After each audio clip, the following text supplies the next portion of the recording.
Bwana Mtume Muhammad sallallahu alaihi wasallam yeye amehusia tu, licha ya mafuta yatokanayo na tende zenyewe tu, kila mtu anatakiwa asikose nyumbani kwake hizi tende.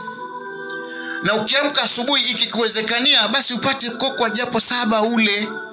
Na katika sababu aliyoeleza Bwana Mtume akasema hizi zinaondosha sihiri. Swali ni kwamba sihiri hiyo imeingia saa ngapi? Sihiri imeingia usiku. Kuna sihrul maakul wal mashrub. Inawezekana wakati umelala ukalishwa uchawi. Ndio unakuta mtu anakuambia mimi nimeota na kula nyama, na kula samaki, na kula hivi. Kumbe si nyama ya kawaida.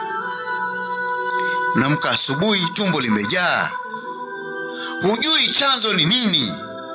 Sasa Mtume Muhammad akakwambia pata japo kwa 7 hivi za tende, kula, inakwenda kufanya digestion, ile inaondoka kabisa sihiri, unakaa sawa. Angalia alaka baina tamri wa sihiri, angalia ile uchawi huku tende inatoa uchawi. Ukiacha haya masala kwamba tende ina kadha na kadha na kadha, lakini uchawi unaondoka. Sasa sikwambii zaitun min nawati tamr, ya salam. Sikwambii mafuta yatakayotokana na ile mbegu yenyewe ya tende. Na nilikuahidi kwamba nitakuelezea kila moja katika mimea 8 hii inafanya kazi gani katika mwili wako, alafu uone ipo sababu ya wewe kukaa nyumbani na kukosa dawa hii ya zaitu thamania. Na sisi hatukutoshelezeka peke yake kwa kazi inayofanywa na hii mimea pekee, bali ndani yake kuna asrari al-Qur'an.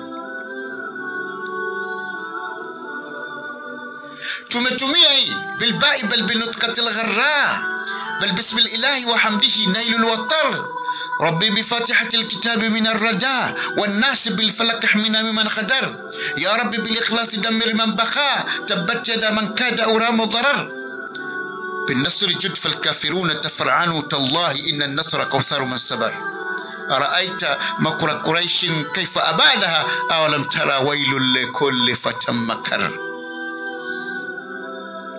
Maneno haya tumeyatumia katika zaitu thamania, dawa ya kibingwa kabisa hii, ambayo sasa dawa hii ukienda kuitumia itakusaidia sana. Unajua ndani yake tumeweka katika dawa hii kuhakikisha unajitibu dhahir na batin, yani nje ya mwili wako. Kwa mfano macho yanasumbua, itatibu kwa uwezo wa Allah. Kwa mfano labda wewe ngozi, una matatizo ya ngozi, una miwasho, tunaita zile